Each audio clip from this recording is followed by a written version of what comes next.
I want to start out by asking all you how you feel. You guys feeling good? You feeling healthy?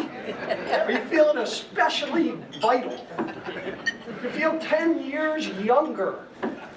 And the reason I asked that is because the last month I have heard nothing but we are having a healthy correction in the market. We're having a healthy reset of investor expectations. Everything about this catastrophic increase in volatility is supposed to be healthy, so I'm presuming we are all feeling just phenomenal this morning, and I am glad to hear it. And I'm not kidding about the increase in volatility. This is a chart of something called the VIX index. It is a measure of the volatility of options that get traded on the New York Stock Exchange, and you can see for a year, volatility was just as tame as it could be, below 10 on this chart for quite a while. We were enjoying upwards earnings revisions in anticipation of new tax rules that would be wonderful for the economy. And then, bam, this incredible increase in volatility that occurred right during the month of February. So I thought today, and as always, I'm the one that stands between you and who you actually came to hear, which is our analyst talking to you about your portfolio and the markets. But I wanted to talk to you a little bit about our investment process. And I thought I'd talk about how Pinnacle handles volatility as an active manager, what it is we do in our process to help us manage to volatility in your portfolio. So the first thing I want to talk about is volatility as risk, because there are a lot of different types of risk. Volatility is just one of those risks we have to deal with. Those of you who were here last year heard me speak about this actually in last year's presentation. So let me go through some risks that I think are important to all of us in the room other than volatility. So the first one is the risk of losing your money, the risk of losing your capital. This is far different than changes in the price of your capital. I'm talking about losing your capital. We all agree that's a risk we all need to pay attention to, right? Whether it's bankruptcy or default or whatever it is. That's a risk. It makes volatility kind of pale in comparison. How about the risk of not achieving your financial objectives? That's a gigantic risk. Again, volatility is important, but compared to you having to go back to work if you're retired, maybe paling in comparison once again.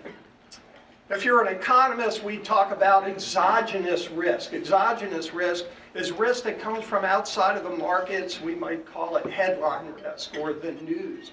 In an efficiently priced market, the news can change prices. We need to look at exogenous risk. Another economic term would be endogenous risk. That's the risk that market participants pose to the markets. You know, when investors are stampeding one way or the other, that would be endogenous risk. Hey, you want some more risk? I got more risk. Okay, how about business cycle risk? All right, is the market expanding or contracting, market cycle? Are we in a bull market or bear market? Interest rate risk, industry risk, geopolitical risk, what's going on with the North Koreans, political risk, what's in the last tweet last night, monetary risk. We have lots of risks. But today, as promised, I wanted to talk to you about risk as volatility. And traditionally in finance, we measure volatility two ways. One is standard deviation, which I am going to talk about, and the other, I have some very good news, is called beta. And I'm not going to talk about beta really for three reasons. Number one, it is a difficult and complicated subject. Number two, beta is one of those Greek letter things. I'm very suspicious of that whole Greek letter idea. And number three, whenever I talk about beta, our quantitative analyst, or Locatelli, starts rolling his eyes and telling me I'm doing it wrong anyway, so we're going to skip. But we are going to talk about standard deviation. I thought I would do it because I know somewhere in the back of your minds is that old statistics class from college that was just so hateful. right? And we all remember this chart, right, of a normal distribution curve. This is the old bell curve of data. Standard deviation is a measure of the dispersion of the returns around the average. So let me give an example. Let's say I wanted to do a study of the height of 60-year-old men. And I'm going to go out and I'm going to measure, and I happen to be 60 years old, so we're going to measure the height of thousands and thousands of men, and I can tell you the average height is 5 foot 10 inches, and I know that because I looked it up on Google. Now, as we collect our data, you're going to find men that are 5 foot 11, right? We agree, 6 foot, not that unusual. 6 foot 1, 6 2, I'm 6'3½", and as we go further away, it's less and less likely to get a data point further and further away. Same thing going the other way. If you're 5 foot 10, lots of 5'9", 5'8", 5'7", much more unusual to see a 5 foot, 4.5 foot. The further we get away from the average, the more unlikely it is, and that's what standard deviation measures. Essentially, it says that one standard deviation means 68% of the data we collect from the middle. I like to call it my plus or minus number. 68% is going to fall in that range, right in the middle of the chart, 34 to 34. If you get to 2 standard deviations, 95% of the data is there. 3 standard deviations, almost all the data is there, right? So if you found a 7.5 foot dude, he's out there probably at 3 standard deviations. Are you all with me? Are you still awake? We did this.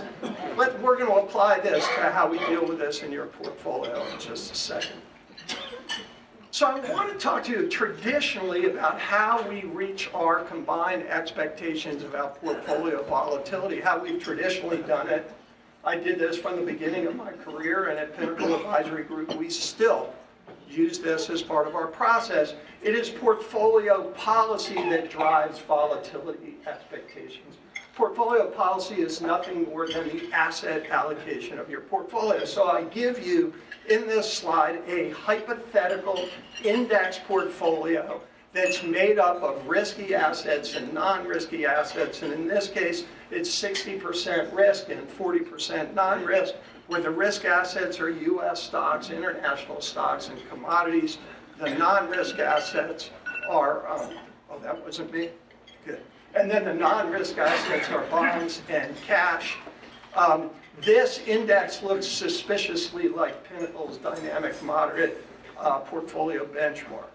Okay? So there it is. And if we were to hypothetically invest in this portfolio from 1972 to the present, we would have an avalanche of data about the performance of this hypothetical portfolio. Everybody understands, right? It's hypothetical. Right? This is not a real portfolio. Where are you, Aaron? It's hypothetical. It's good. We're good? Okay. So if you take a look, here's what I can tell you about this portfolio right there at the top. The annualized index return is 8.69% if you invested in this portfolio and rebalance to it every month. And the standard deviation, one standard deviation is 8.75, which means 68% of the time the return of this portfolio is going to be somewhere between 0 and 17%. Okay? 68% of the time. It's that other third that might be a doozy, right? And so we can see on here the average decline of this portfolio was 11%. The worst decline was 33%. I can show you all the different numbers of declines, how many has this happened. A lot of information here. And the agreement that we reach is this. As a consumer of portfolios, you say to us, if you will keep the same asset allocation, then I'll agree that this represents a rational expectation of volatility going forward. Let me say that again. If you will keep my asset allocation from changing, which is what we show in this model, then you agree that these numbers I'm showing you are a reasonable and rational basis for forming an expectation of volatility. Does that make sense? I hope it does, because all of you in this room have signed an agreement with us that says basically just. Now I want you to know, for those of you in the room, we have a really cool little giveaway. When you go out, we have a chart for you. We call it, and it's really a technical name, we call it our red and gray chart. That's what we call it. But anyway, it puts all of this data on a chart. You can graphically see it, and you can study it. About half of you in this room are in our dynamic moderate growth portfolio and our prime strategy. But if you have a different strategy, if you're in conservative growth, conservative, more appreciation, go ahead and take this, but let your wealth manager know, and we'll give you one of these that reflects your strategy. And if you're a guest today and you're not exactly sure how your portfolio is invested, let your host know. We'll be happy to do a little analysis so that you know where you stand on this grid. It's important for you to know. So that all makes sense. We're all good with that. The problem is, what if we decide that in order to better manage risk, we want to change the asset allocation? So who remembers 1999? Remember 1999? Uncle Joe was giving you stock tips about .coms, right? No, you just couldn't miss. Uncle Joe was all about eyeballs. How many eyeballs instead of earnings? And we know how that worked out. This year, it may have been your Aunt May or the ladies at the gym, whoever, who are talking to you about Bitcoin and blockchain technology. You know, there are times where we know that certain asset classes, probably you want to own less or more, opportunistically adding value to your portfolio. The problem being, what happens when we change the asset allocation? We're breaking our agreement. We agreed to certain risk-reward parameters as long as we kept the asset allocation the same, but every one of these guys believes strongly that we can make changes that will add value to your world. What do? Well, we have a secret sauce at Pinnacle Advisory Group, whereas traditionally you are constrained by asset classes in your portfolio. We have now changed this to say we're constrained by the volatility of the different policies we offer. So for us, a 60-40 benchmark means the volatility of the portfolio is comparable to the volatility of 60% stocks and 40% bonds. We're allowed to change the asset allocation as long as the volatility stays comparable to your expectations.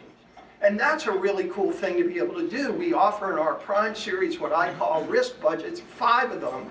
So if you're in the conservative portfolio, then the volatility is comparable to an asset allocation of 20% stocks and 80% fixed income. If you're in DCG, it's 45-55.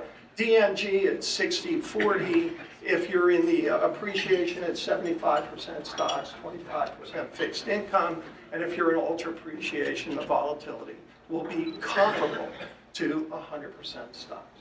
So that gives us a lot of freedom now and flexibility to make changes. And the next thing we need to talk about, well, if you're going to let the fox loose in the hen house, how do you then do it? How do you really do it? Well, we do it by stress testing the portfolio. That's one of the main strategies we use. I want to share that with you. And so what I'm showing you here is going through this regime, a 9-year regime of a bull market. And because in my entire 34-year career, no one has ever complained about too much volatility going up in value, we're just going to focus on declines during this bull market. There have been 14 declines of 5% or more in the S&P 500. Here you can see each of them, the peak date, the trough date, the price of the S&P at the beginning and the end of that decline. And you can see the percentage drawdowns, including the last one, the 10.2% closing price decline that we just experienced, which occurred over 18 days, which was very, very scary. And what we do is we take the current holdings of our portfolio. This is very important. We take what we currently own in the portfolio and we stress test it over each of those periods. So we're only looking at these declines with a hypothetical kind of analysis. What if we own the securities we currently own today back over those 14 declines? What would have happened? Well, there you can see it. You see the peak days, the trough days, you see the hypothetical return of the securities in our DMG portfolio. You see the hypothetical benchmark return, and you see our capture. How did we do? And you can see in this case, all the capture numbers are greater than 100. The portfolio was more volatile than the benchmark in virtually every one of these periods by varying degrees, which gives us a clue that the way we're currently positioned is more volatile than our benchmark. Okay? Easy game to play. How did we do hypothetically in the past? Does that give us some insight into how the portfolio is currently positioned? Yes, it does. You imply more volatility. But we can use this tool another way that's really cool. We can say, well, what if we want to make changes from here? So I came up with an example of this. Sauro Locatelli, our quantitative analyst, actually spends much of the year in Italy. He loves Italy. We all love Italy. Who's been to Italy? Right, the Tuscan sun, what else did Brian put on here? The food, right? The art, the culture. So Sauro comes back and he whispers to Carl Noble. Their cubicles are right across us. Carl is a chartered financial analyst, as is, by the way, Dan Mento, as, oh no. Yes, yeah, he's being technical, as is Sauro. And he says to our senior portfolio analyst, Carl Noble, "You got to own Italy. The weather's great." Carl says, "Why not? Sure, sounds good enough for me." And so they take this model of buying 20% Italy and adding it to the portfolio, Italy being almost twice as volatile as the S&P 500, and the S&P 500 in this bull market has a standard deviation of 13 versus cash, which is 0. And they put this in the model, all those declines. Look what happens to the capture. It explodes. The capture goes all the way up to 184. And so they march into Rick Vollaro's office, and Rick, being our CIO, says, "Guys, no, we can't do that." But in fact, every single transaction that goes on in the portfolio, everyone gets stress tested in this way. They spend a lot of time looking for securities that add value in terms of return, but they are constrained by this volatility requirement. Does that make sense? So the last thing we need to do is say, well, we've stress tested it now. How is the portfolio actually doing? And to do that analysis, they look at that beta thing, whatever that is, and standard deviation over a 1-month period. And I just wanted to show you a chart of our actual relative volatility. In this case, you can see the blue line is the portfolio volatility, the red line is our benchmark. And you can see there were considerable periods of time where we had considerably less volatility in the benchmark. If you look at 2008, 2009, that last great bear market, we were all the way down to 40% of the volatility of the benchmark. If you look during this bull market, you can see there are several times where the volatility of our portfolios has been more aggressive than the benchmark. And this is the same chart, just a short-term view. And in this short-term view, you can see that volatility in the portfolio is currently greater than our benchmark, and I will leave it to these gentlemen to explain why. So, to summarize, risk does not just equal volatility. Okay, lots of different types of risk. Many of them are important. Volatility is the one that scares us, right? But there's a lot of risk. Tactical and active management creates lots of opportunities for us to add value and manage risk over and above simply buying and holding asset classes. It allows us to move beyond the traditional methods of strategic buy and hold asset allocation. Number 3, Pinnacle analysts are really smart. These guys actually do this stuff. I'm not giving you a hypothetical talk today. This is the process that's used, and these guys are doing this all the time. And finally, I want to recommend you buy as much of the Italy ETF as you can possibly afford. And so with that, there is a disclaimer note that Aaron has asked me to read to you. Pinnacle Advisory Group does not recommend that our clients or anyone actually purchase as much of the Italy ETF as they can possibly afford.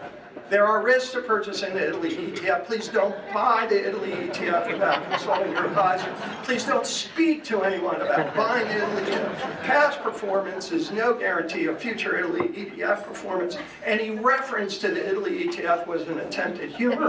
Ken Solow does not speak for Pinnacle Advisory Group, and we disavow his opinions.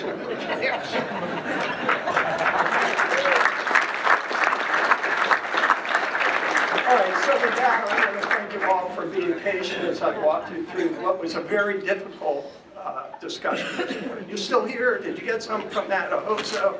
With that, I want to introduce our Chief Investment Officer, my longtime colleague, someone we're very proud to have as the head of our investment group, and that is Mr. Rick Vollaro. Rick?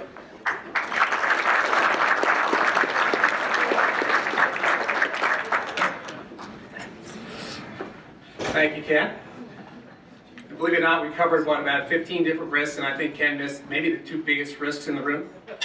We had the most timely risk, the risk of picking #1 Virginia versus #16 ranked UNC last night. Are you kidding me?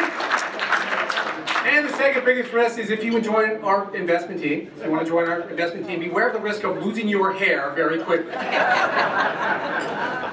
Okay, so, and for those of you that do not know me, my name is Rick Vollaro. I'm the Chief Investment Officer here at Pinnacle, and we thank you again for coming out.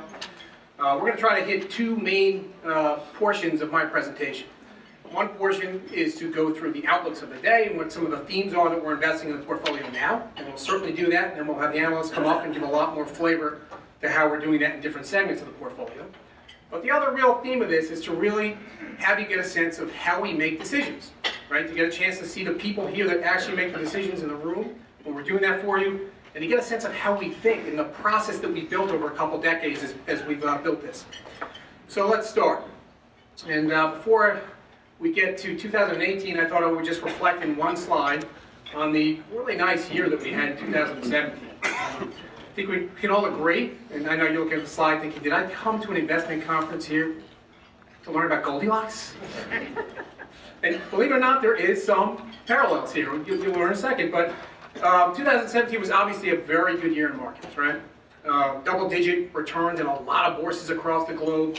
All of our policies had very healthy returns. It was just a good year for wealth creation. If we had to put our fingers on the pulse of why did we have such a great year last year from a macro perspective, it's pretty simple, I think, actually. And it really gets back to Goldilocks. I think we had almost a perfect environment. Not too hot, not too cold, but just right. In other words, we had an upturn in the global economy at the same time that we had very little inflation. And that combination is very powerful for earnings, and that unlocked a lot of stock market returns last year. And it did so with minimal amounts of volatility, right? Which was a really nice year. We actually got a little sleep, also a little less hair last year.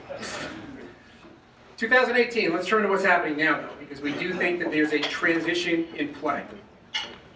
So, big picture, we think that that perfect environment that we had last year is probably in the rearview mirror, which isn't catastrophic. It doesn't mean we're completely changing our view to a bear market or anything. It just means that something's changing here. What we think is actually changing is that the U.S.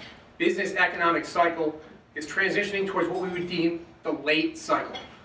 And to make that simple, all that really means is that we think that at this point, 10 years into an economic expansion, we're finally starting to see the seeds of inflation start to be sown. And so a little inflation is starting to perk up, and that perfect environment we talked about with growth but no inflation, the markets are starting to wrestle with the fact that a little inflation is coming through the pipeline.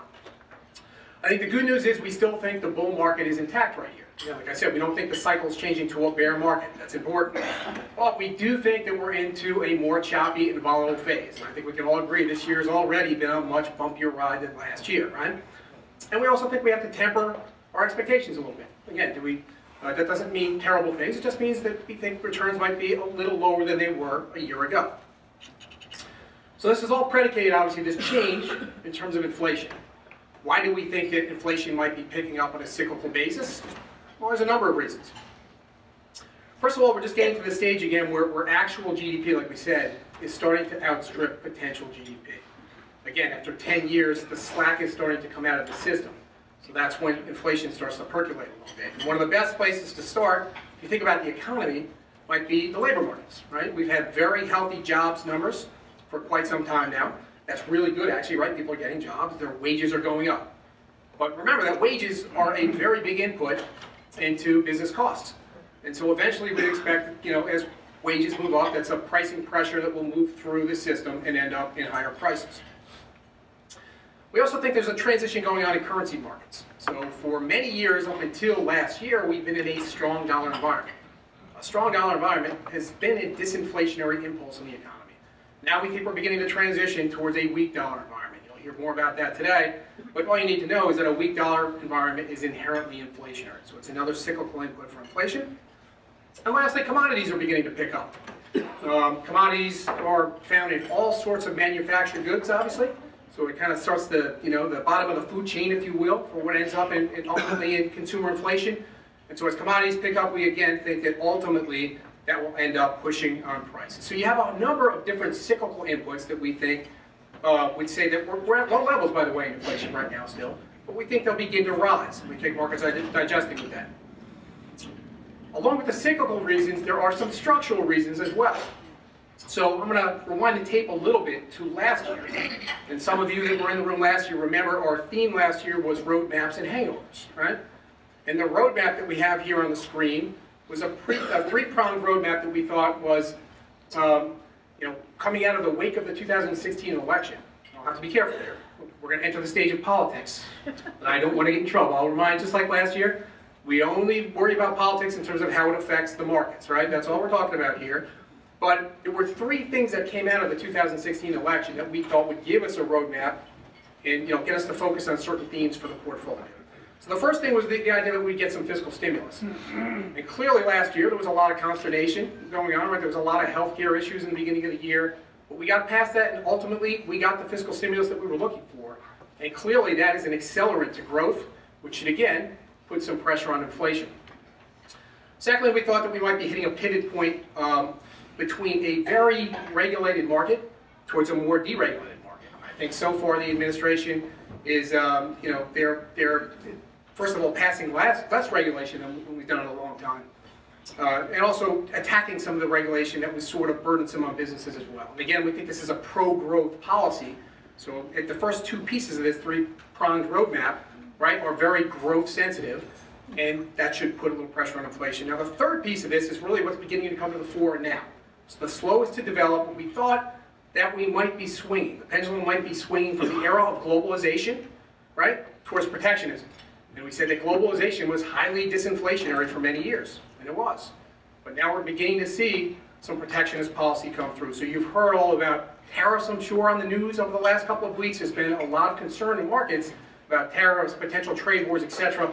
The bottom line is that tariffs are inflationary policy, and whether it's aluminum or steel or washer machines or solar, it looks like, and maybe going forward, intellectual property, it looks like this political regime is going to be introducing more tariffs. So you see we have a combination of cyclical factors and structural factors coming together. This is why we think that the market's wrestling a little bit with this transition towards a more inflationary world.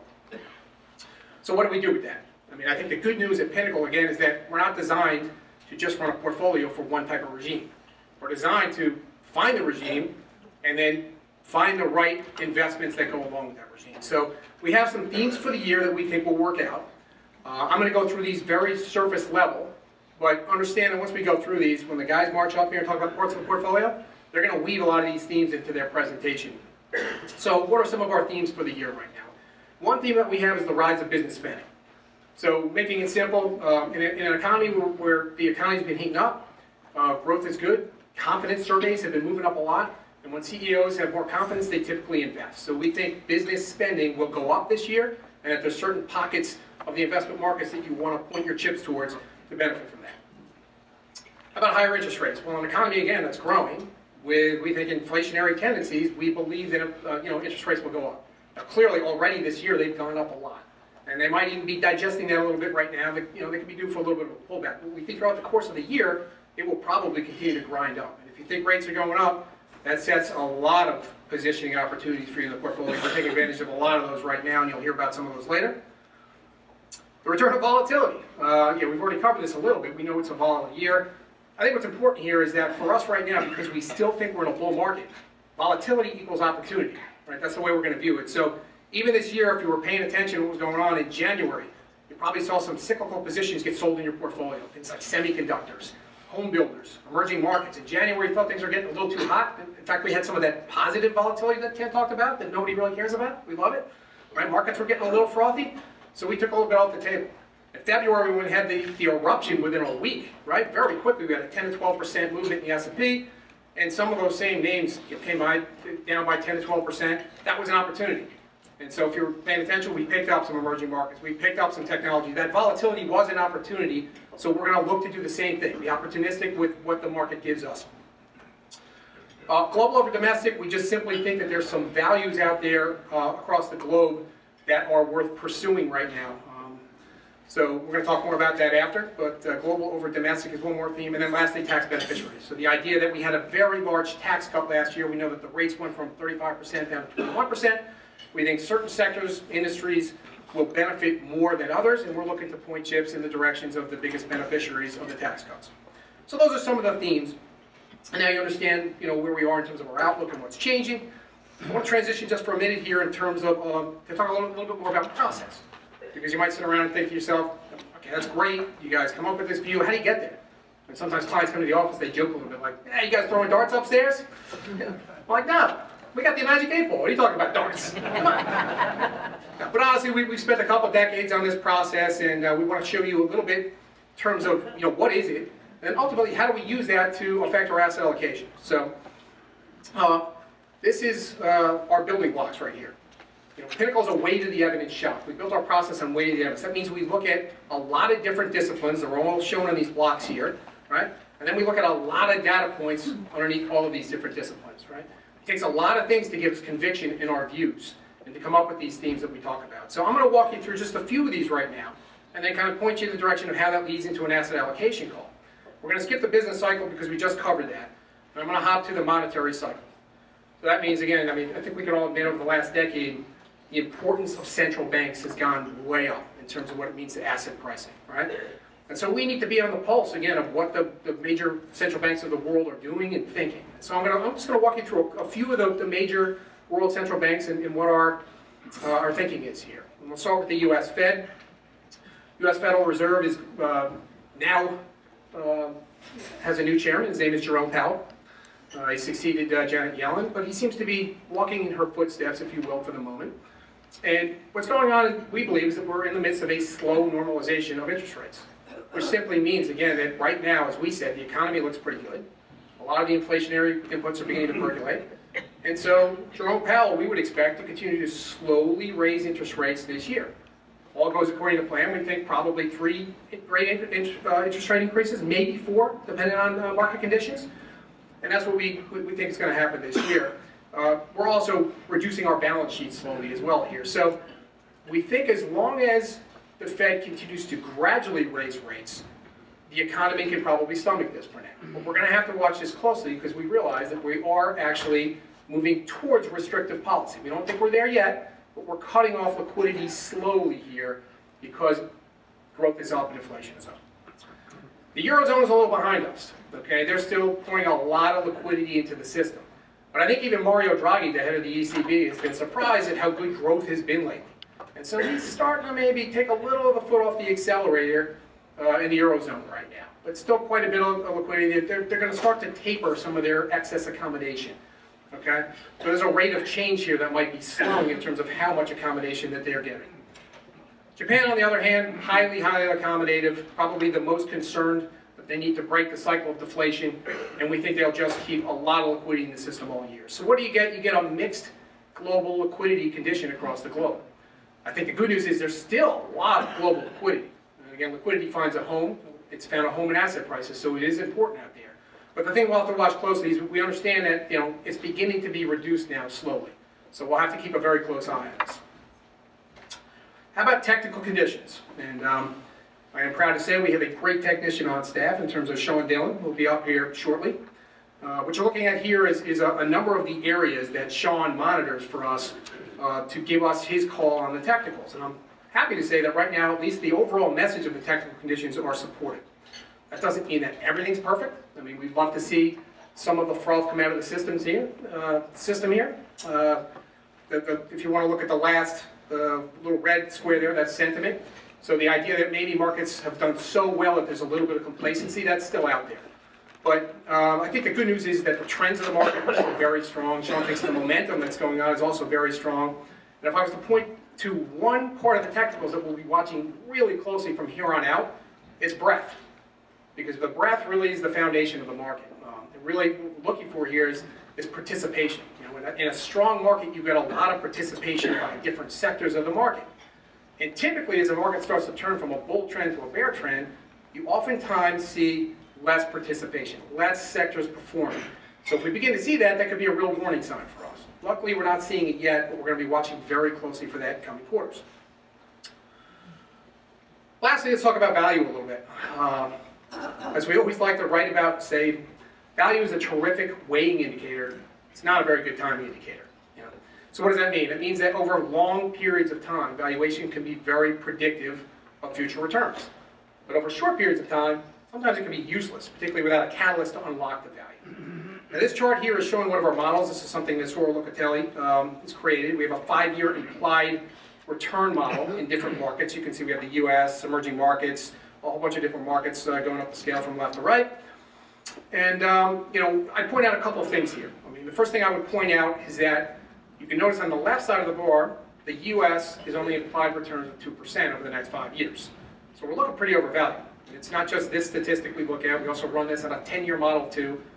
It's getting pretty obvious that in the US, if you just bought a US index over the next 10 years, the returns might be muted. So, you know, what I would take from that is probably this. You know, for those that wanted to simply buy and hold an index, you know, that was a really good strategy 10 years ago. You made a lot of money, you did it in a cheap fashion, you didn't really have to do much, right? Over the next 10 years, that's going to be a much tougher sledding. So I think what investors are going to be forced to do is look around the globe now and go hunt down some value. Luckily, our process is geared to doing just that, right? We're flexible, we're looking to find the values in the market. So, you know, there are some very big disparities here. Go to the right side of the chart, it's Japan. Now all of a sudden you're in between 8 and 9% is your implied 5-year return. That's a material difference. So, you know, rest assured that one of our big jobs here is hunting around the globe to find values in what's sort of an overvalued world, particularly in the US. All right, so I'm done with the examples of the evidence. What do we do when we have all this? Well, we wrap it up. This is what we call our evidence scorecard, right? We just simply put all the areas of the evidence down and we give it a rating. You don't have to get crazy on these. If you just simply look at the colors here, what do you see? You see a lot of green, right? The green is outstripping the red. So the green means if you see green, typically it's mildly bullish. That means we think things are constructive in that area. If you see red, that could be a warning sign. So we have a lot more green than red at this point. What does that mean? At the end of the day, what it really means is, at this point, we still think we should have a mild overweight to growth-producing assets, like stocks and commodities in your portfolio. Not a big one, but a mild one at this point. So what you have here is, this is a snapshot of our dynamic moderate growth portfolio. So our flagship strategy right now, it's a 60-40 benchmark between equity and bonds, right? So what we're investing in is in the blue. What the benchmark is in orange, and you can see we can just go by category.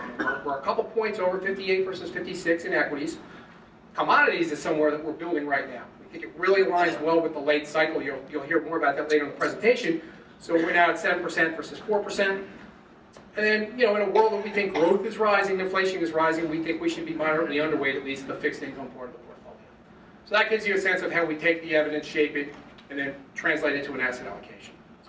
So with that, I think I've talked enough, and it's time for one of my colleagues, Sauro Locatelli, to come on up here. Got a chance to talk with you again at Q&A. Thanks.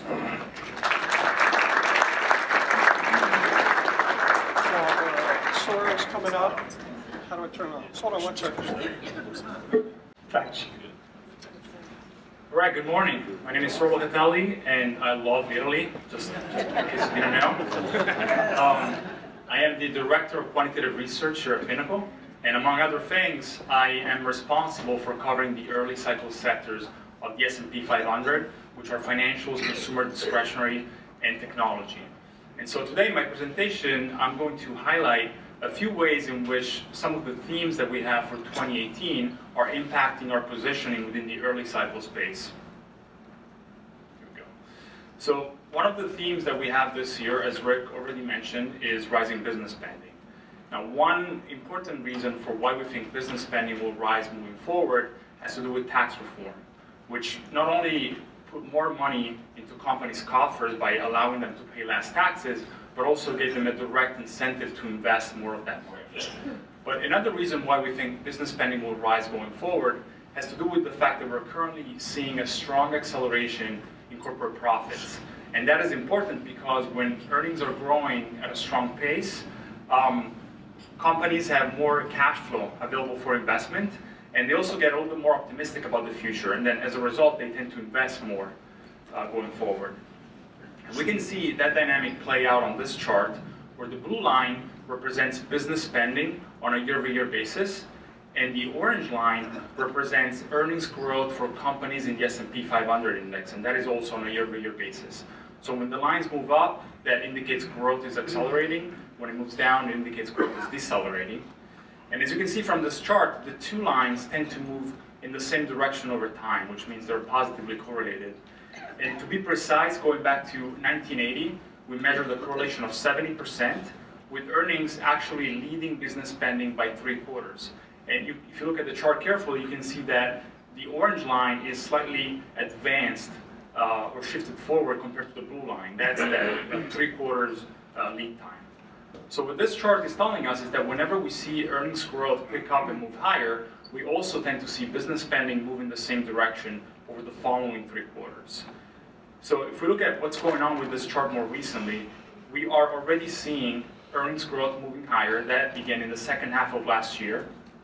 And we expect that to continue going forward for another at least 2 quarters, with earnings growth reaching a level of approximately 30%. And that's represented by the dashed orange line on the chart.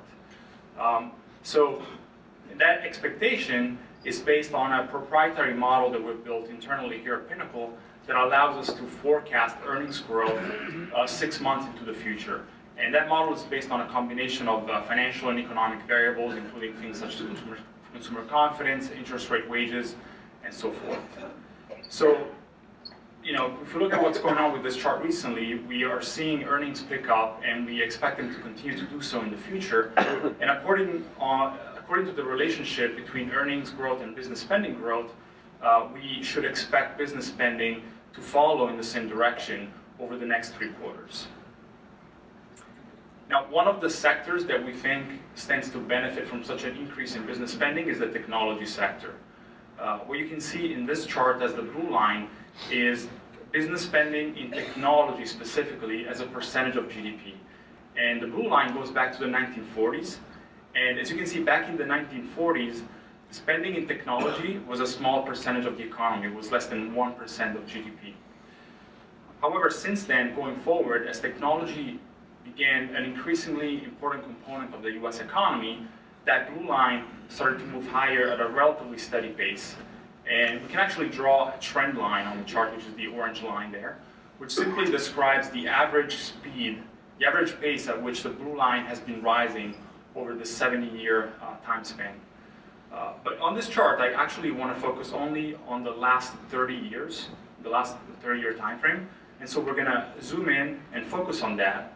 And here, what I want to highlight is 2 instances in which the blue line significantly diverged from the orange trend line. The first time it happened during the dot-com bubble. At the time, companies were getting too optimistic. They had unrealistic expectations about the benefits of investing in technology. And so they ended up over-investing. And we can see that from the big spike in the blue line, way above the orange trend line. And that spike didn't last very long, and the blue line quickly reversed back towards the long-term trend. Then following that binge of technology spending, we had a long period of indigestion in which companies were reluctant to increase their spending in technology. And as a result, they ended up underinvesting. And we can see that from the fact that the blue line has been moving sideways to slightly down for almost 20 years. And that takes us to where we are today, which is at a point where the blue line is well below that long-term orange trend line. Now, we think there are good reasons to believe that this blue line is going to move higher in the future and potentially catch up to the orange line. And one of the reasons is that we, as an economy, are only just starting to tap into things like artificial intelligence and blockchain technology, which have the potential to dramatically increase productivity and could revolutionize industries across the US economy. But in order to realize the full potential that these technologies have to offer, huge investments in technology are going to be necessary.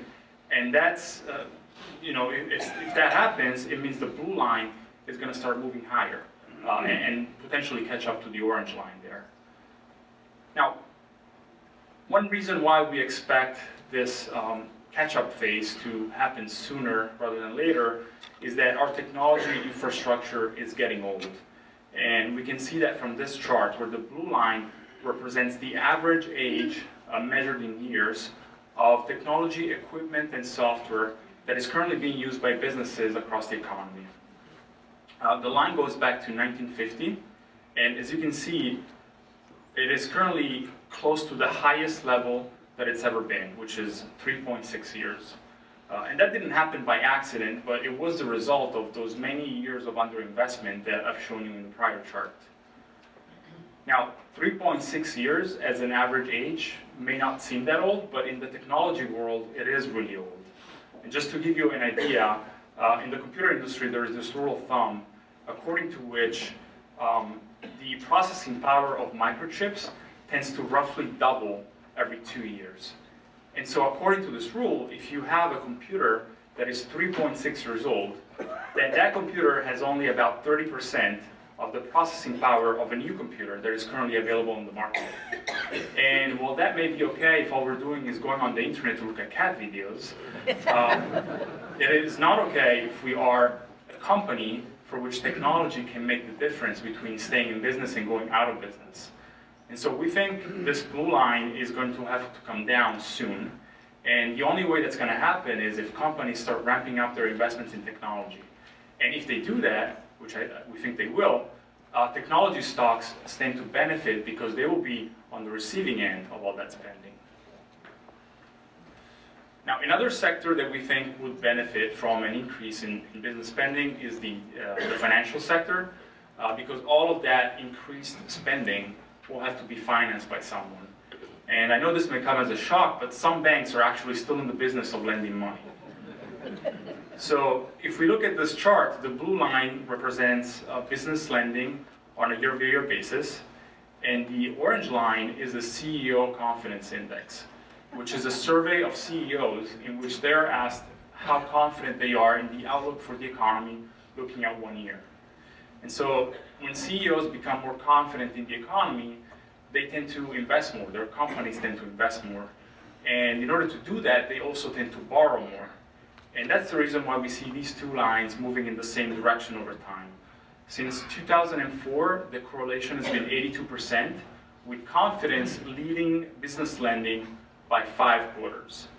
And so, let's look at what's going on more recently. CEO confidence has been rising for over a year, and more recently, it reached the highest level going back to the financial crisis. Meanwhile, business lending has been very slow. It almost grinded to a halt last year as companies were in wait-and-see mode because they wanted to see what would happen with tax reform before committing capital to new investments. But now that the uncertainty related to tax reform is gone, we think business lending will finally pick up and follow in the same direction that CEO confidence is implying, according to this chart. And one more reason why we think financial stocks should perform well going forward has to do with interest rates. Generally speaking, higher interest rates are good for banks because banks get to lend money at a higher interest rate, which is good for their profit margin. And we can see that from this chart where the blue line is the 10-year interest rate on US Treasuries. The orange line is the relative performance between financial stocks and the S&P 500. So when the orange line is moving higher, that means financial stocks are outperforming or beating the S&P 500. And if you look at the chart, that's typically what tends to happen when interest rates are moving higher at the same time. So Another one of the themes that we have this year is rising interest rates. Rick already mentioned that, and I'm going to let Dan, our fixed income analyst, expand a little bit more on why we think that's the case. All I want to say for now is that we actually already had a theme of rising interest rates last year. It was one of the reasons why we were overweight financial stocks, and it worked out really well starting in the middle of last year, because when interest rates finally began to move higher, financial stocks also began to outperform the S&P 500, right on cue, as we would have expected. And so, because we think interest rates will continue to move higher going forward, that's one of the reasons why we think financial stocks will continue to perform well. So, in conclusion, as Rick already mentioned, even though we think we're moving into the later stages of the business cycle, we are still positive on some early cyclical sector, namely technology and financials, and we are expressing that in the portfolios with overweights to those two sectors.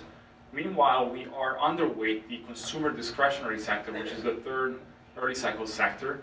And consumer discretionary is a sector that doesn't benefit as much from a rise in business spending, and also tends to suffer when interest rates are rising. So we don't think this is a good environment for that sector, and we're reflecting it with an underweight in the portfolios. So that concludes my presentation for today. Thank you very much.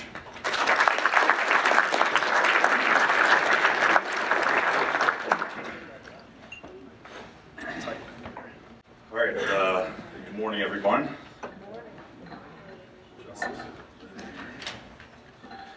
My name is Carl Noble. I'm the senior analyst on the team.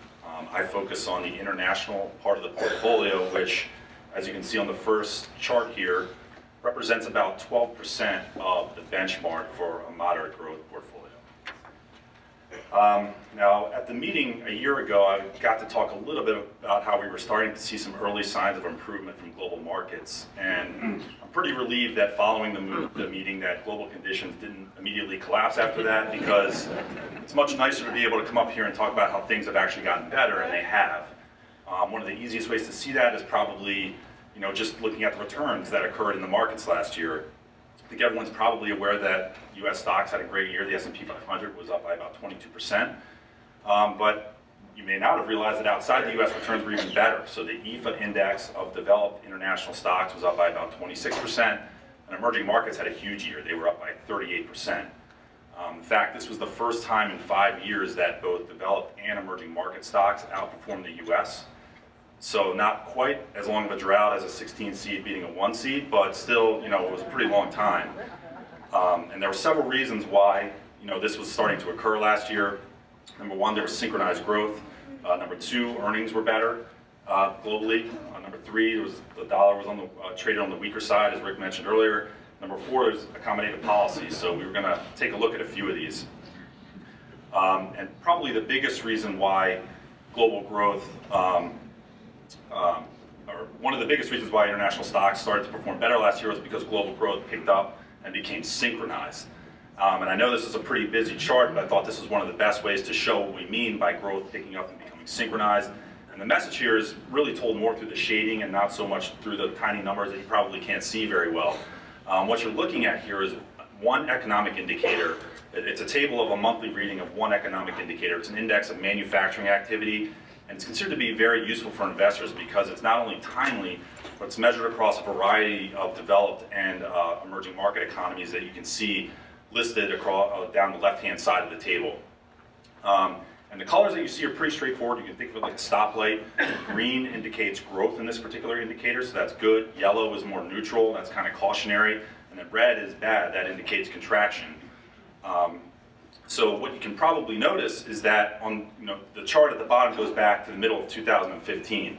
And back then, there was a lot more orange, yellows, and reds on the table. That was indicating that this particular indicator wasn't doing so hot back then. But as we move forward from left to right, you'll notice how the colors kind of change, and you'll gradually notice that the oranges, yellows, and reds really fade away. And by the time you get to the right-hand part of the chart, we're left with very solid green. That's good. That indicates that this particular indicator is performing well. The manufacturing sector globally is performing well.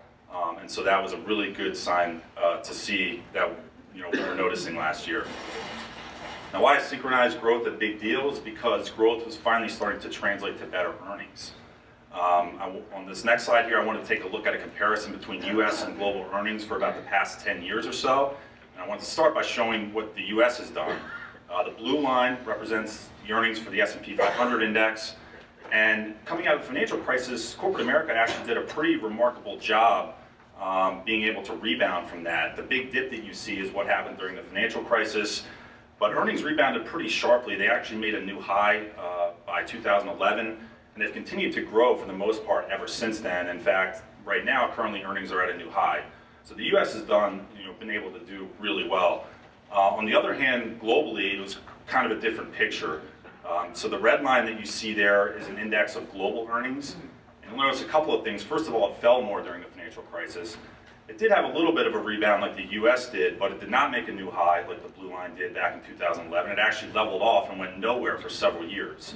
So this was primarily because growth outside of the US has actually been a lot slower for quite a long period of time. There have been various crises and things. But more recently, as global growth has picked up and gotten synchronized, the red line has actually accelerated. In fact, global earnings finally made a new high for the first time in a decade. And in fact, over the last year or so, the growth rate in earnings has actually been more in favor of global than the US, which is shown by the fact that the red line is actually closing the gap that was created there. So the red line is starting to catch up to the blue line. So global earnings are actually performing really well right now, which is one of the things that markets are definitely recognizing. Another factor that's been benefiting global markets recently is just the direction of the dollar. So last year at this meeting, I also talked a little bit about this and showed a long-term chart of the US dollar index and the fact that there have been 3 major bull and bear market cycles over the past 50 years or so. This year I really wanted to just focus in more on the most recent bull market cycle, which has been in place since early 2011. So the blue line that you see here is the value of the US dollar index.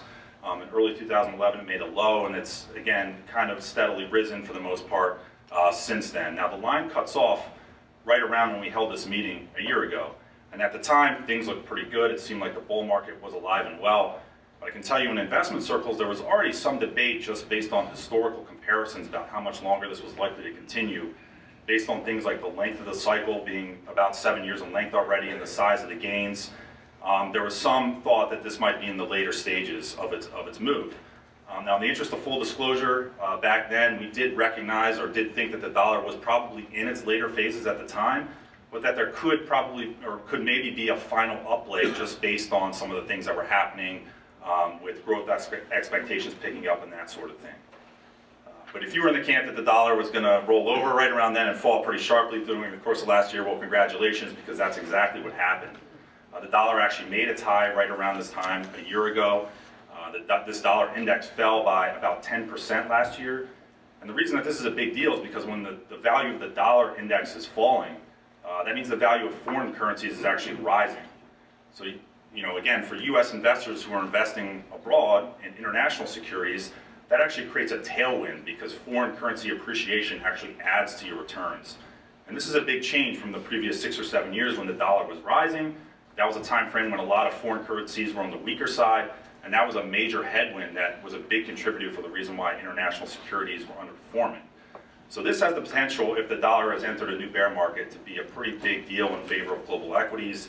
To give you some sense of that, over the 3 previous major dollar bear market cycles, we've seen the dollar index fall by about 40% on average, and international stocks have outperformed the US by about 80%.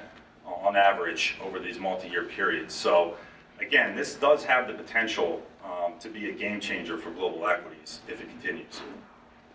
Now, as far as what we're doing in the portfolios, as things have picked up and gotten better globally, we've been doing a couple of different things. Number one, from an allocation standpoint, if you think back to the yellow pie slice I showed in the beginning, that was about 12%. We're actually overweight relative to that right now by a little bit. We're actually more closer to 15% in a moderate portfolio. So we've increased our weightings to global equities. And then as far as what we own, which is what you're looking at on this particular slide, we've definitely positioned to favor markets that we view as pro-cyclical, or they tend to do well when growth is picking up and earnings are picking up and things are getting better. So we're overweight areas like Europe, we're overweight Japan, We actually own emerging markets for the first time in several years, actually after not owning them for quite a while they were underperforming. And some of the areas that were underweight, where we don't have an allocation, there's no blue bar, those markets tend to be more defensive. So when global growth is picking up and getting better, they tend to lag behind and underperform relative to some of these other areas. And in the interest of time, we don't have enough time to go through all these today, but I wanted to highlight just one of the areas that we like, and that would be Japan. Japan is a market that has certainly been benefiting from the global improvement that's been occurring that I was talking about. As far as growth goes, Japan's growth really struggled for a long period of time, which is shown by the chart that I have here. This is just Japan's level of total economic output as measured by GDP. And for most developed economies, a normal-looking chart for GDP would show, over time, a nice gradual uptrend from left to right as GDP grew at 2 to 3 to 4% or what have you. Well, Japan, as you can see, was a much different picture. Their GDP actually peaked out all the way back in 1997 and went nowhere for 20 years, which gives you a sense for how severe the economic problems that they were experiencing over there were. More recently, as you can see with the horizontal line on this chart, their GDP has actually been able to break out of that range and make a new high. So we think this is an important milestone on their road to economic recovery, so this is a pretty big deal in our opinion. Number two, as Rick mentioned earlier, Japan's central bank is still the most accommodative central bank in the world. They continue to pump lots of stimulus into the financial system, which is very supportive of asset prices. Number three, there's a little bit more political stability in Japan than there are relative to other areas of the world right now. Their prime minister was just recently reelected for another term, which means that his economic reflation program that he's been trying to implement should be able to continue. And then number four, we've seen technical improvement just in terms of how the market's behaving. So Japanese stocks have been able to rise above levels that they haven't achieved in quite a long time.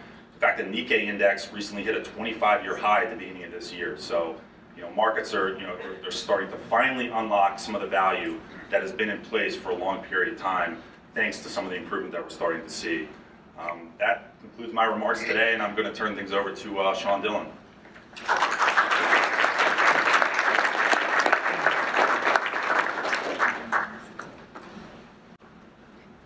Good morning, everybody.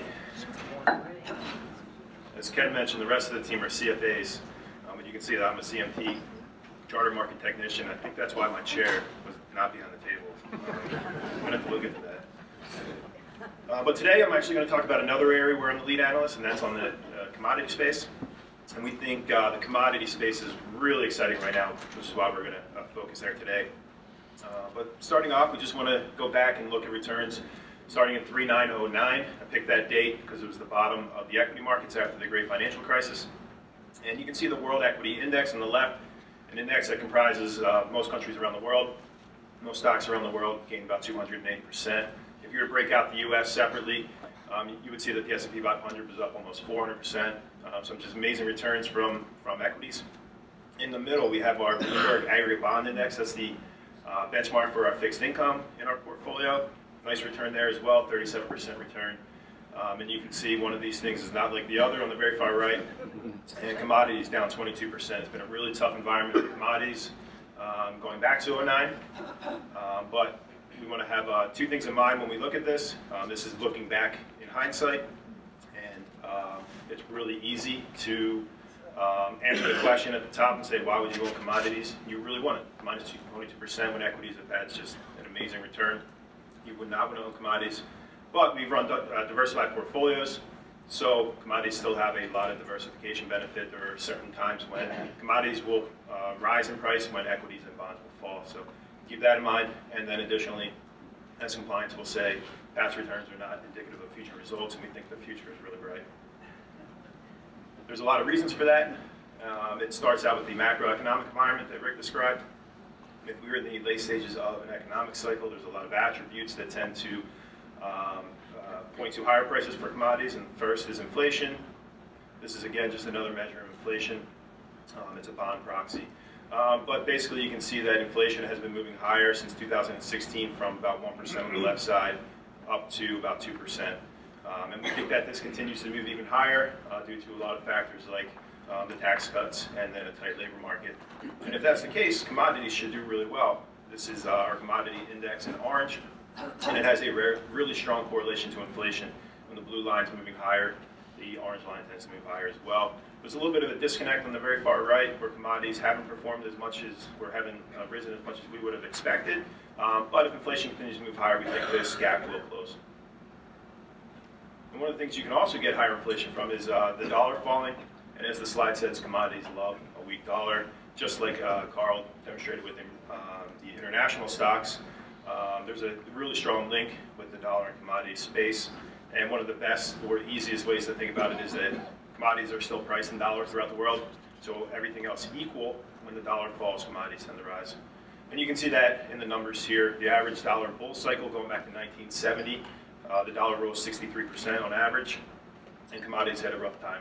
They were down 13%. And then even more so in the gold market. We broke gold out just to show you the extra sensitivity to the dollar, and they were down 31% on average. But if we think that we're in a weaker dollar environment, we will be focusing on the right side of the chart, and that's the average dollar bear cycle.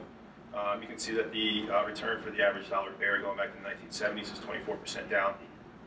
Commodities rose 60%, and gold had a much better return of even 87%. And we're starting to see that play out. The dollar has fallen about 14% or so since about this time last year, and gold has risen about 18–19%. So the environment is holding true right now. We think that'll continue. So that's from a macro perspective, but we also like to look at the micro dynamics for commodities as well. And that really is where we'll focus on our three building blocks: valuation, fundamentals, and technicals. So we're going to start with valuation. We think that commodities right now are very undervalued. It's really hard to value commodities. They don't have a stream of earnings like equity, so you can't put a price to earnings ratio on them. So we had to go find some factors that would work to project a 5-year return, and we've come up with this model. We found factors like commodity currencies and relative asset pricing, and then I worked with Sauro to create this model. And it's a really great model. And the reason I say that is because of just how it's performed in the past. If you're above 0 on the blue line, as indicated by the green, you have good value. If you're below 0, as indicated by the red line, you have bad value. And from 2007 to 2014, generally the model was pointing to weak or overvalued commodity prices, and that's exactly what happened. The return was negative 22%, if you remember. So this did a really great job of projecting that. However, since 2014, we see a much different picture. We see that there's tons of value in the commodity space, so much so that the returns projected over the next 5 years are about 8 to 10%. 8 to 10% would be great. Rick showed that the U.S. equity return projection is about 2%. A 5-year treasury right now, I think, is yielding 2.5%, somewhere in that range. So 8 to 10 would be great. So we're seeing a lot of value in the commodity space in a world that's generally valueless.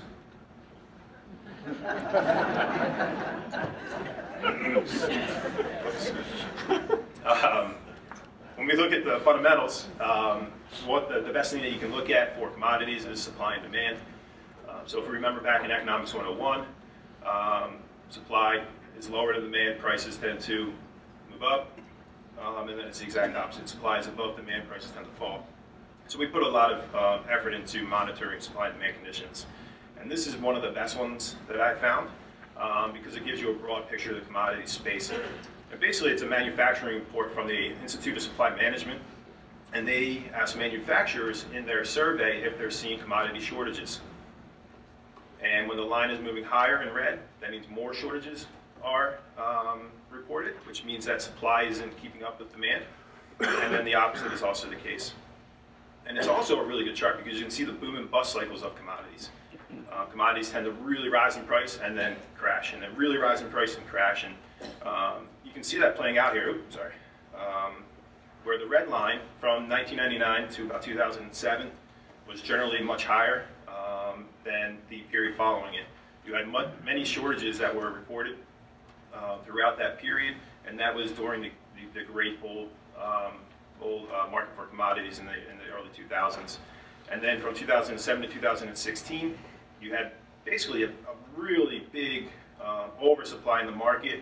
People thought China would be able to just keep up with their economic engine and gobble up as many commodities as they could. Well, After the crisis, that stopped, and from there you basically saw very little shortages, according to this report, and that was during the bear market for commodity and pricing.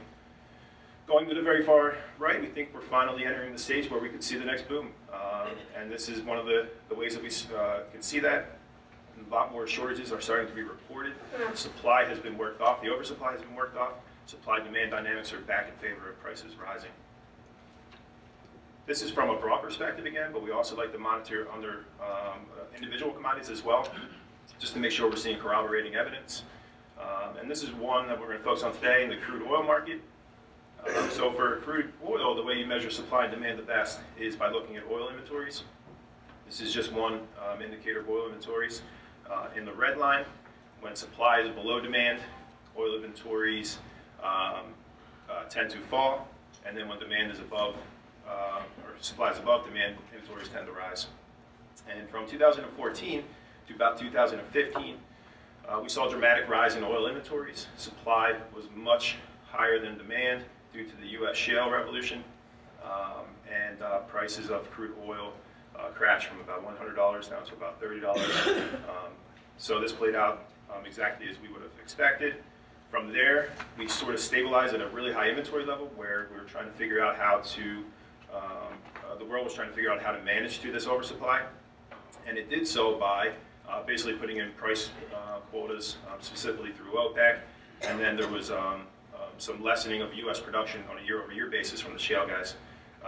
And we have a different dynamic now that is starting to emerge. Over the last 2 quarters, oil inventories are really coming down. Supply is much lower than demand, and prices are starting to rise. The price of crude right now has risen from about $40 up to mid-60s, I think was the highest peak. And even at these inventory levels that we see right now, that could imply an $80 price target for crude if this holds. Which is great if you're a commodity investor or an oil investor. It may not be so great if you're a consumer. See gas prices rise, but at least we'll be making money if we're right here. Last but not least, technical conditions have also changed. We're looking at a basic price chart here of gold in red, and then a 20-month moving average, a basic trending indicator. And whenever the price of gold is above the blue line, that is bullish. Whenever the price of gold, the red line, is below the blue line, that's bearish. And even though it's pretty simple, it's pretty powerful in terms of what it projects. If you go back to 1970, whenever gold is above the blue line, it gains 13.7% per annum. And whenever it's below it, it's basically flat. So it's very encouraging that we are now entering a new bull market that started basically in the beginning of 2016. Gold moved back above the blue line, and the blue line is also moving higher. So, and if we're right, gold prices will continue to move higher. Technically, it's well supported. So with that, that'll conclude my remarks by looking at current positioning, focus on the commodities. This is looking at the moderate growth portfolio. Right now we have a 6.8% weighting compared to a benchmark of 4%. This is the largest amount of commodities we've had in portfolio since about 2006-07, something around there. And you can see that we have 4% in the basic commodity index, and then an overweight to gold at 2.8% as indicated by arms there. And we like gold right now for a variety of factors. That if we're right about the dollar, it has extra sensitivity. It's also extra sensitive to inflation. And that doesn't even talk about the structural backdrop with what the central banks have been doing over the last few years. And one of the themes that we discussed, or that Rick discussed earlier, was that we're looking for heightened volatility. If there's heightened volatility, gold is a great thing to have in your portfolio to just help defend against volatility. And then on the very far left here, we have our late cycle stock exposure. I wasn't able to get into the stock exposure, but we like those stocks, energy, materials, and industrials, for the very same reasons that we like commodities. So with that, I'm going to hand it over to Dan.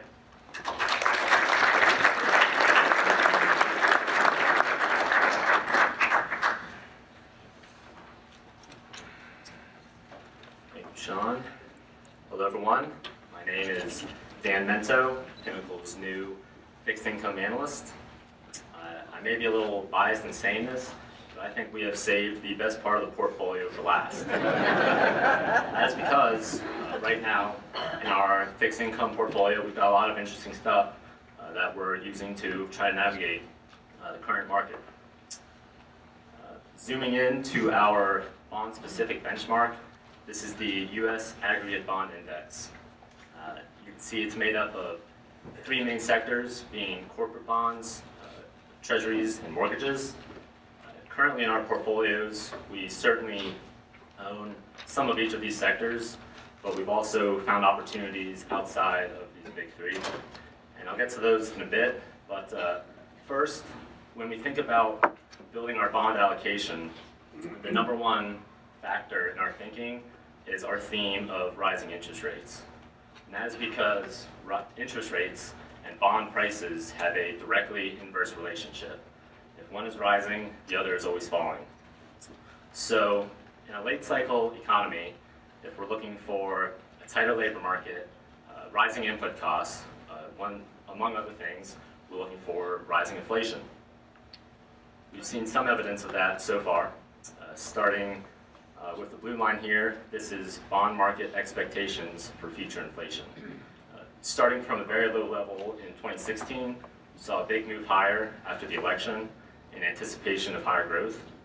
And more recently, as we've referred to earlier, we've seen a more recent rise in this expected inflation, starting at the end of 2017, and that's continued into this current month.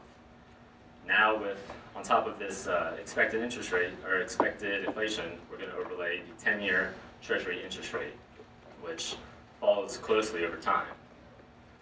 So in a late cycle economy, with rising inflation, rising interest rates, what do we think about your traditional bond prices?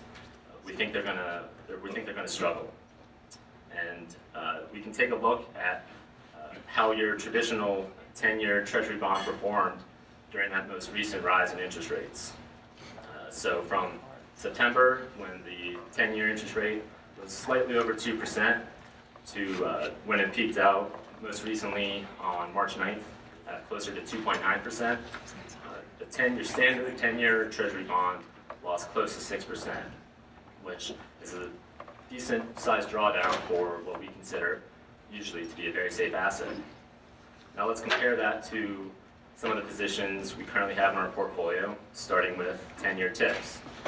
TIPS stands for Treasury Inflation Protected Securities. So another 10-year bond issued by the Treasury, but it has inflation protection.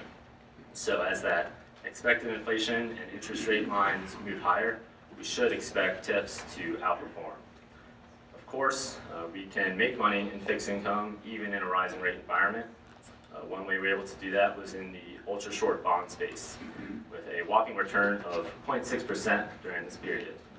And while it's a small number, it is notable because for the first time in a long time, ultra-short bonds with volatility just a step above cash-like instruments, maturities of less than 1 year, these bonds finally have a decent yield. As the Federal Reserve kept their interest rates at or close to zero through the economic recovery, these bonds weren't earning anything. And so now, for a small amount of volatility, you can earn a little yield there. Of course, we can do better than that. Another fund that I am fond of in this portfolio is our private real estate allocation. We view private real estate as kind of a fixed income alternative. This is not your standard public REITs. In fact, it's not very correlated with either equities or fixed income, so it makes for a good portfolio diversifier. We saw during the 6-month period a return of about 1.5% there. And finally, bank loans. Bank loans over the period returned close to 2%, and this is an asset class that we feel is more directly poised to benefit from higher rates. That is because bank loans, as opposed to your standard bonds in any category, bank loans have floating coupon payments. So as the short-term interest rates move higher, we should expect bank loan coupon payments that come out on a regular basis to float higher along with these interest rates. Obviously, for the environment we're looking for, this would be a good opportunity. Certainly some sectors here that you're not going to find in your standard mutual fund bond index, but we feel like these areas should help us navigate what's traditionally a tough environment for bonds. And we can sum up these positions within our overall allocation. So within fixed income, remember that we are underweight in favor of more growth-linked assets, being the equities and commodities. But within that, we are underweight treasuries, which includes an allocation to the inflation-protected treasuries. We are also underweight mortgages. We view these as two sectors most susceptible to the risk of rising rates, so we've maintained an underweight position there. Conversely, we are overweight in our credit allocation. These includes the bank loans I talked about and private real estate, among a couple other holdings. And while what we own in this area is very different than the benchmark, we feel that this is an area where we're really positioned well for rising rates.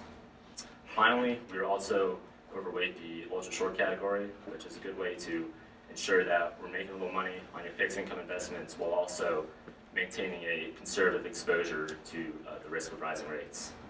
So, given our outlook on the economy and a later cycle, we feel that right now is a really good time to have the flexibility that we do to invest in some more unique fixed income investments and be able to navigate a rising rate environment.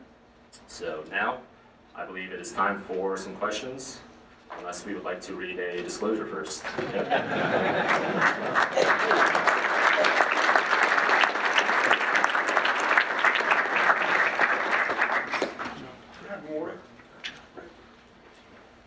We have some great questions here, and again, we'll get through as many of these as we can.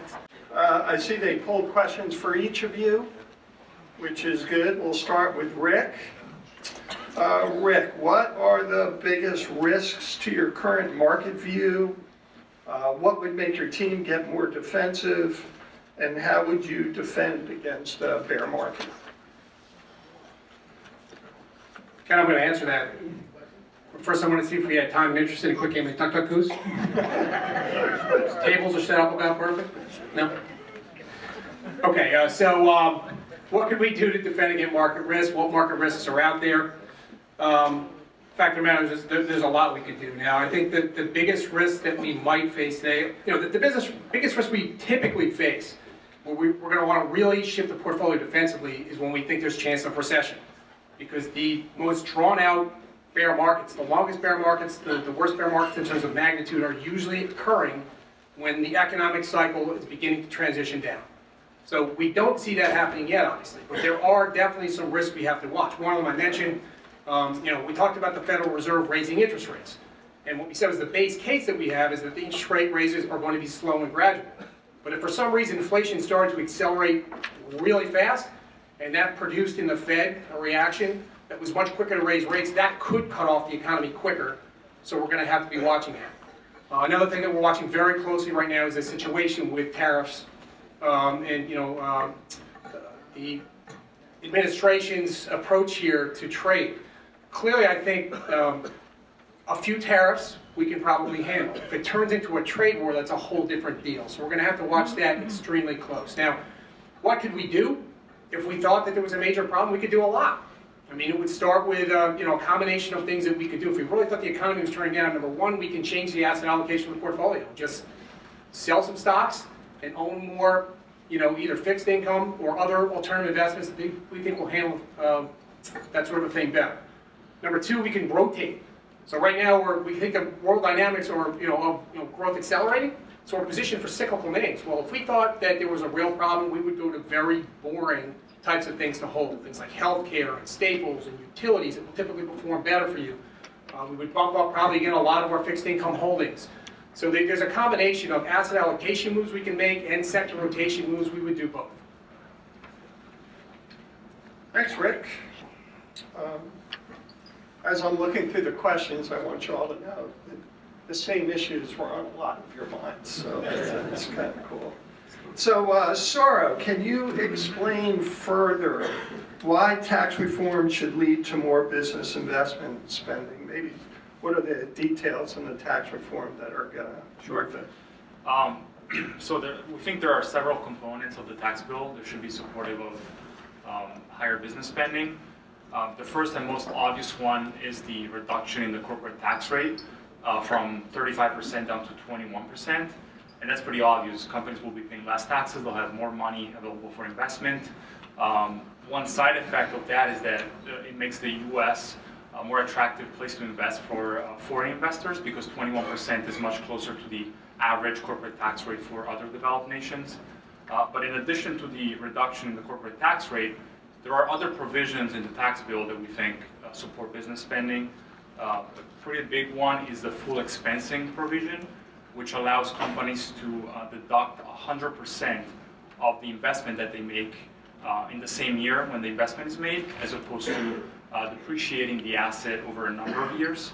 And the implication is that the tax savings from that investment are all front-loaded into the first year instead of being spread out over time, which makes those tax savings more valuable. And also, because this provision is supposed to expire in 5 years, that creates an additional incentive for companies to take advantage of it now and invest now. And then finally, also there's a repatriation provision that affects multinational companies, which for a long time have been able to stash their profits overseas to shield them from US taxation. And with repatriation, they are forced to bring that money back to the US. They're going to have to pay some taxes on those profits, but they're going to be able to pay a reduced tax rate and spread out that tax payment over a number of years. So that means that a lot of money is going to come back to the US. So when we put it all together, we think that there's a lot in this tax bill that is supportive of business spending. Okay, thanks. We had several questions about interest rates and the dollar. So, Carl, let me throw this your way. Why do you think the dollar will fall from here? Well, there are a few different reasons. I guess I should start by saying first that currencies themselves can be sort of notoriously fickle in terms of how they react at times in the markets, but a lot of the time what's driving them, they end up being almost relative barometers of conditions in various places. So I think, I showed the dollar being stronger over the last 7 or 8 years. I think a lot of that was driven by the fact that conditions in the US were just better than they were elsewhere. Coming out of the financial crisis, the US did a better job recovering and more quickly than other places around the world did. Last year, I think, in hindsight, what was behind the dollar kind of rolling over and falling as sharply as it did was the pickup in growth globally that I talked about. I think that really caught the market off guard. I don't think people were expecting growth to pick up to the degree that it did last year, and all of a sudden, global markets look a little bit more attractive than they did in a long period of time, between growth picking up in earnings and things like that I talked about. Really those are a couple of the things. Another big factor a lot of the times is monetary policy, and there are some hints that even though global central banks or central banks outside the U.S. are more accommodative right now, because growth is picking up and getting better, there's some expectation in the market that other central banks will soon have to follow the Fed's lead and begin to remove some accommodation themselves. And again, that at the margin, I think, is helping to support foreign currencies relative to the US dollar right now. So those are a couple of the reasons globally, I think. I can also, let me jump in? Yeah, please. I can also add a few other reasons. One is that you can also put a valuation on commodities, and you can do that in a variety of factors. Purchasing parity, or the Big Mac index is another one that's pretty popular. And the dollar was significantly overvalued to almost every major currency going back to last year. And then from a U.S. perspective solely, we are seeing a rise in the twin deficits happening right now, which isn't usually a concern for the dollar all by itself. But if you have a Federal Reserve that is going to be slightly behind the curve, if that will be the case, that should lend the dollar to move lower rather than higher. Great. So we have several questions related to rising interest rates. And so let me throw this first part to Dan and maybe to the rest of the panel for the second one. The questions generally in aggregate along the lines of, number one, if you're looking for rising interest rates, why own bonds at all? With the corollary to that, how in the world do you diversify a portfolio if stocks are overvalued and you don't like bonds? What do you do? And I know Sean is licking his chops about commodities over there. But let's start with the bond question first. Yeah, that's a fair question. Maybe let me move away. They have a microphone here, so they have to be in the mic. Can you hear me back there? So couple reasons to, in general, own bonds. One, just recognizing that risks do exist out in the marketplace. We're never going to get completely out of an asset class. If one of these risks that we've discussed were to manifest, treasury bonds in particular, but fixed income in general, is viewed as kind of a safer place to hide your money in times of market panic. Two, of course, is diversification. What I like to say about that is if all your investments are doing well at the same time, then you're not diversified. And diversification over history has helped produce more a steady stream of returns. And finally, I guess not all bonds are the same, as I talked about. We can find some opportunities even in a rising rate environment. But of course, we are underweight given our economic views right now. What was the second part of the question? Forget the second part. It was too hard. No, the second part of the question was if stocks are overvalued and you don't like bonds, then how are you going to make us money, basically? How do you diversify the portfolio?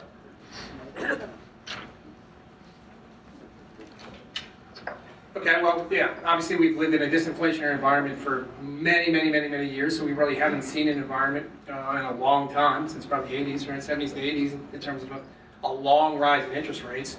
But if we were to get there, and let's just assume for a minute rates are rising because growth is good and inflation is really raging, I think there probably is a roadmap towards, a lot more hard assets in the portfolio, number one. So the commodities that Sean, he's saying a pretty bullish tune, for the commodities.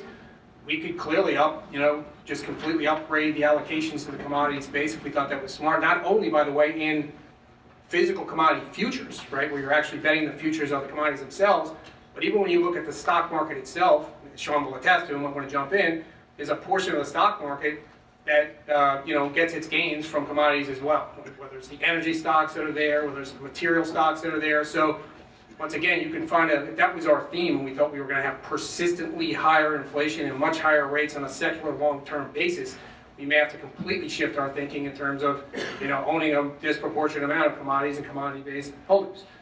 The holdings, as Dan Mento talked about, you can really shift what you hold around in your typical fixed income portfolio.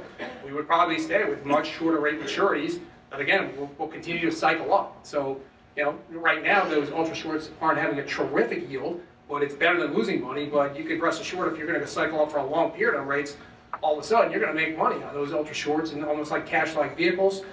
And as we said before, things like real estate. There's just a lot of ways we could go if we thought that was the case. We're not that extreme at the moment. We think we're cyclically cycling up here again in terms of our rate environment. At some point, rates might even cut off the economy if they go high enough. So we're not there yet. But if we got there, there's plenty of ways to maneuver. Well said, Rick. Carl, you want to make any comments about emerging markets at this part of the cycle as a diversification, or some of the international markets? Yeah, I mentioned that we started to allocate to those again for the first time in a long time in the second half of last year, primarily because global growth was picking up pretty steadily. In fact, if you think back to that heat map that I showed, some of the most dramatic improvement and sort of the color shifting from left to right was occurring in emerging market economies. So they were kind of flat on their back a couple of years ago because commodity prices were collapsing and that sort of thing, and they've significantly improved. So, again, because we think that the global growth backdrop is improving, emerging market economies typically respond well in that environment, and they have been. The other thing is, to the point that they were just talking about, typically emerging market economies tend to be more commodity sensitive than other markets, other developed markets around the world. So to the extent that we are moving into a later phase, that should be a positive backdrop for these types of markets as well. Okay, I had, I guess, the most 10 questions addressed to me to go back over standard deviation of beta. You're going to have to see your wealth manager on this. No, but we did get a whole lot of questions here along the lines of America first, tariffs, more tariffs, more tariffs. So I think you guys need to make us comfortable about what this whole tariff thing means to our portfolios. Anyone? I'm going to take the more general and the higher risk piece of this. These guys will cover their sectors and areas a little bit better. I probably will. But again, I think, as we said before and stated, first and foremost, we know that tariffs are inflationary, right? The costs get passed on. And so we just have to understand that that's part of the backdrop now, where it seems to be. There may be some good news that Larry Kudlow, is in place now, compared to some of the alternatives that might have been out there. Maybe he'll be a little bit of a, sort of a tug at the president in terms of not going too far here. But the biggest risk, obviously, is that this really becomes a tit-for-tat war between all countries. And then what happens, generally speaking, is nobody wins, right? No one wins in a tariff war if it goes on. So, all we can do is begin to start hedging for a little bit elevated risk right here. Some of the cash holdings we have, I think, are a good hedge. Gives us some dry powder if the worst were to come to fruition. The fact that we're slowly building gold in the portfolio. We've gone back and looked at some historical comparisons in terms of what behaves well if a real tariff war breaks out. And while I can tell you there's not that many episodes to study from what we've studied, probably the best probability you have of something to work is gold in the portfolio. So we'll have a few hedges around just in case. It is not the base case right now that this will happen. And one of the reasons, again, is I think even though the president likes this policy, he thinks there's been unfair treatment to our country to some extent, I think he also likes a high stock market, right? And so to the extent that the markets really get concerned that there's a war going on, you got to remember that very quickly the markets will start discounting that. There'll be real-time evidence for the president to look at to say, oop, the market doesn't like this. And that probably will be a pretty good counterbalance to, to some of the thinking. But we have to be prepared in the worst case scenario, so we have some hedges. I'll leave the rest of these guys. Okay, well, we're not going to leave it to the rest of the guys because we're running out of time, and I want to at least sneak in one last question.